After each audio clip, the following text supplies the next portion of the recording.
Dear students, today we are going to start a new chapter in history. The name of the chapter is New Kingdoms, New Political Formations in 18th Century. And in this chapter, we will study that how new kingdoms emerged during that period. Students, you know that last Muslim ruler was Aurangzeb. After his death, Muslim empire was declined on that duration.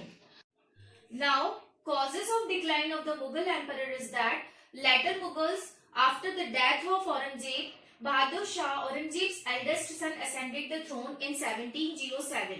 He was not very good because already he was 65 years of old, because when he ascended the throne he was very old. So till 1712 he ruled and then died. Then in 1719, the Sayyid brothers placed Muhammad Shah on the throne. Means Sayyid brothers became the king on that throne as they ascended the throne. And in 1719, the Sayyid brothers placed Muhammad Shah on the throne. Students हम foreign invasions के बारे में discuss करेंगे कि when the Mughal empire was declining in India on that duration, which rulers came in India and they looted, they plundered India, and after them, who came in India? Means after the period of Mughal Empire, after the decline of Mughal Empire, which rulers came in India? And first of all, we will discuss about Nadir Shah. He invaded India. He basically belongs from Persia. He invaded in India in 1739. And he defeated Mughal army. उसने Mughal army को defeat किया at Karnal and he then proceeded to Delhi. अब वो दिल्ली को proceed किया उसने. Nadir Shah returned laden with immense treasure including the famous peacock throne and Kohinoor diamond. Nadir Shah invasions had exposed the weakness of Mughals. Students, now we will discuss about the foreign invaders, how they came in India. First of all, we will talk about Nadir Shah. He came in India in 1739 and he basically belongs from Persia. Persia is in Iran, and he defeated Mughal army in the Battle of Karnal, and he then proceeded to Delhi. He also has plundered the too much wealth from India, and he had taken our Kohinoor diamond, peacock throne also, and he encouraged Ahmad Shah to invade India. Means उसके बाद अहमद शाह भी India में plunder करने आया. Then Ahmad Shah was the ruler of Afghanistan. ये Persia का था, Iran का. अब अहमद शाह जो है वो अफगानिस्तान से था. In 1757 he advanced into India as far as Delhi. In 1759, he finally conquered Punjab. Ahmad Shah defeated the Maratha army at the Battle of Panipat in 1761. मतलब बैटल ऑफ बहुत सारे बैटल्स हुए थे. मराठा का बैटल हुआ था. मराठा का बैटल था वो बैटल ऑफ पानीपत था 1761 में. इन दोनों के बीच में हुआ था. किसके बीच में हुआ था? पंजाब से थे और एक अहमद शाह अब्दाली और मराठा. ठीक, अहमद शाह अब्दाली मराठा दोनों के बीच में कौन सा बैटल हुआ था? Battle of Panipat. और कब हुआ था? 1761 में. फिर क्या हुआ? This defeat not only check the power of this Maratha, it also hastened the decline of Mughal empire. इस विक्ट्री के बाद मुगल एम्पायर का पूरी तरीके से डिक्लाइन हो चुका था. Now students, we will discuss about the religious policy of Aurangzeb. It was not too much good with the other religions. It means other rulers were not relations with the other rulers were not very good. And after his throne, after his empire, कि चलो वो तो 1707 तक rule किया, बहुत अच्छा चल रहा था. लेकिन आफ्टर हिज डेथ क्या हुआ था? पूरे रिलीजियस जो थे ना, रिलीजन्स वो रिबेलियस बन गए थे औरंगजेब के. He lost his sympathy for Sikh के लिए तो उसकी बिल्कुल ही सिंपैथी नहीं थी. And Marathas and Rajputs also. जैसे अकबर ने रिलेशंस उनके साथ राजपूत्स और दूसरे रिलीजन्स के साथ, दिना इलाही आदि जो भी एक्सेट्रा जो भी रिलीजियस पॉलिसी थी उससे बिल्कुल अगेंस्ट था, बिल्कुल अपोजिट था. इसका रिलीजियस जो बैकग्राउंड था related with other religions was not very good. So what happened? He had to spend the last 25 years of his life and attempt to suppress rebellious. मतलब इस बहुत सारे इसने रिबेलियस अपने दुश्मनों को, अपने रिवोल्ट्स को, अपने रिलीजियस ब्रेक कर दिया था. बहुत सारे रिवोल्ट इसी की वजह से स्टार्ट हुए थे. इमरजेंस ऑफ न्यू स्टेट्स इसी के डेथ के बाद हुआ। व्हाट हैपेंस कि नए नए रूलर्स बनना स्टार्ट हो गए और मुगल एम्पायर जो बहुत बड़ा बहुत एक्सट्रीम पावर पे था बिफोर 18th सेंचुरी, वो अब धीरे धीरे डिक्लाइन मतलब उसका पतन हो गया, लॉस्ट होने लगा। अब नए नए इंडिपेंडेंट रूलर्स आने लगे, गवर्नर्स ने अपने आप को रूलर स्टार्ट कर दिया, अपने आप को बोलना। And 18th century Mughal empire gradually fragmented into number of independent religious states. Then broadly speaking, the states of 18th century can be divided into 3 overlapping groups. 3 overlapping groups बन गए। States that were Mughal provinces like जहां पर Mughal provinces का दबदबा रहा, जहां पर वो डोमिनेंस रहे, वो अवध था, बंगाल था और हैदराबाद था। तो आपको जहां पर मुस्लिम जो था, मुगल जो एम्पायर रहा, वो आपको 3 स्टेट से याद करने, बंगाल, अवध और हैदराबाद। अब इन तीनों ने अपना अपना जो एरिया है वो इंडिपेंडेंट घोषित कर दिया and they were quite powerful and they were quite independent. The rulers of these states did not break their formal ties with Mughal emperors. इनका tie up था मुगल एम्पायर से, इन्होंने तोड़ा नहीं था। States that had enjoyed considerable independence under the Mughals were Watan Jagirs. These included several Rajput principalities. And the last group include states under the control of Maratha, Sikhs and other like the Jats. मतलब इन सब ने जाट, सिख, मराठा ये सारे तो हो गए अपने अलग, इन्होंने स्टेट्स बना लिए और वहां पर रूलिंग करना स्टार्ट कर दिया। लेकिन जो मुगल से एम्पायर से कनेक्टेड थे वो अवध, बंगाल और हैदराबाद था, जो इनके टच में था अभी भी थोड़ा सा।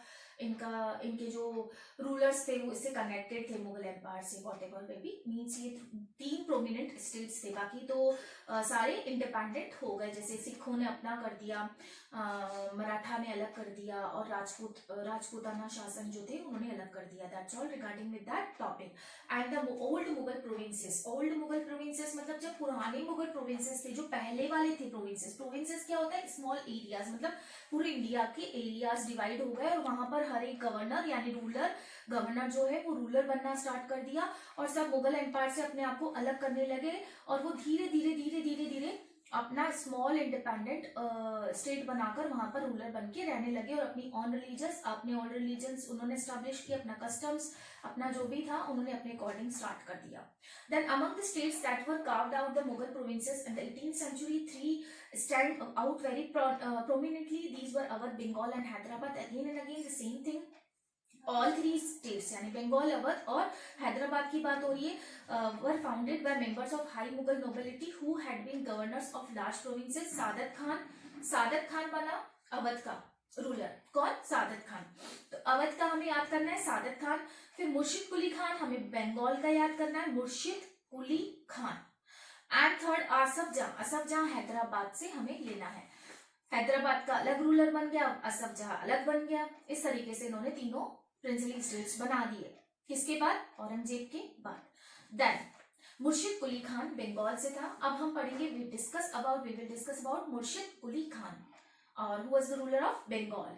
एंड इसका जो ये सूबेदार के रूप में अपॉइंट हुआ 1717 में। कब हुआ था? 1717 में क्या बना था? सूबेदार बना था। और कहाँ का बना था ये कहाँ का सूबेदार बना था? बंगाल। कौन? मुर्शिद कुली खान। मुर्शिद कुली खान। तो हमें मुर्शिद कुली खान को फ्रॉम बंगाल से हमें याद करना है। And he became the independent ruler of this state and till death उसकी डेथ हुई थी 1727, यानी कि ये 17 से 27 10 इयर्स तक इसने रूल किया था। His successors, इसके जो सक्सेसर्स थे और अलीवर्दी खान था एक, और एक शुजाउद्दीन खान था और एक अलीवर्दी खान था। ये दोनों का क्या हुआ था? Added to the power of Bengal and made it practically independent of Mughal empire. But 1751 में क्या हुआ? देखो सी 1751 में ही conducted a treaty with Marathas by which Odisha was ceded to them and tribute 12 lakh rupees in Bengal was to be paid as चौथ। बंगाल को एक चौथ के रूप में जाने टैक्सेशन था ये, it was given to them. मतलब ये बार अलीवर्दी खान और इसके बाद वाले जो जितने भी मुस्लिम एम्परर बने और रूलर्स बने वो भी इतने ज्यादा पावरफुल नहीं थे। हमें तो सिर्फ इतना इसका समरी पे फोकस करना है कि वो देवर नॉट टू मच पावरफुल। चलो अलीवर्दी खान को ले लेते हैं। अलीवर्दी खान एक एबल एडमिनिस्ट्रेटर था एक सक्षम या कैपेबल एडमिनिस्ट्रेटर था, बट ही फेल्ड, लेकिन स्टिल वो फेल हो गया to realise the growing strength of English East India company. उसके रहते हुए ईस्ट इंडिया कंपनी जो है वो यहाँ पर कैप्चर करने लगी, अटैक करने लगी, यहाँ पर अपना डोमिनेंस एस्टैब्लिश करने लगी, यानी उसका सुप्रीमेसी और उसका पावर अगर हम देखते हैं अली वर्दी खान का, it was not too much good. वो एडमिनिस्ट्रेटिव कैपेबिलिटी थी बट वो फेल हो गया, मतलब अब यहाँ से आना स्टार्ट हो गया ब्रिटिशर्स का इंडिया में। अली वर्दी खान सक्सेसर था सिराजुद्दौला, ठीक है। From the very beginning, mindset of the growing British ambitious and was determined to keep them in check. ये चलो चेक करता था, डिटरमाइंड था, ब्रिटिश एम्बिशियस को ये नहीं जानता था, और ये बहुत स्टार्टिंग में तो माइंडफुल प्रिटेंड हुआ कि चलो सिराजुद्दौला जो है माइंडेड है और वो काम कर लेगा, लेकिन बाद में ऐसा नहीं हुआ कुछ भी, और ब्रिटिश जो थे, ब्रिटिशर्स की एम्बिशियस थी ना, वो डिटरमाइंड थी, उसके आगे सब फेल हो गया। The British also were equally determined, Britishers भी इक्वली डिटरमाइंड थे, सिराजुद्दौला भी था डिटरमाइंड, लेकिन ब्रिटिशर्स के सामने इसके नहीं चल पाया। As a result the battle of Plassey, इन दोनों के बीच में बैटल ऑफ प्लासी जो इंडियन हिस्ट्री में बहुत बहुत फेमस है, आपको याद रखना, बैटल ऑफ प्लासी सिराजुद्दौला की आर्मी के बीच में और ब्रिटिशर्स के बीच में 1757 यानी 1757 के बीच में कौन सा बैटल हुआ, बैटल ऑफ प्लासी। इन दोनों के बीच में लड़ाई हुई ब्रिटिशर्स और सिराजुद्दौला के बीच में। फिर क्या हुआ, व्हाट हैपेंड देन सी कौन होल्ड होगा, then Sirajuddaula was defeated and killed. यहाँ पर बैटल ऑफ प्लासी में सिराजुद्दौला को मार देते हैं, डिफीटेड हो गया वो पूरा आर्मी उसका। अब यहीं से जो मुगल जो है एम्पायर वो पूरी तरीके से डिक्लाइन हो गया। जो 3 प्रोविंशियल स्टेट जो थे, बहुत इंडिपेंडेंट रूलर जो थे, वो अब वो भी डिक्लाइन होने लगे।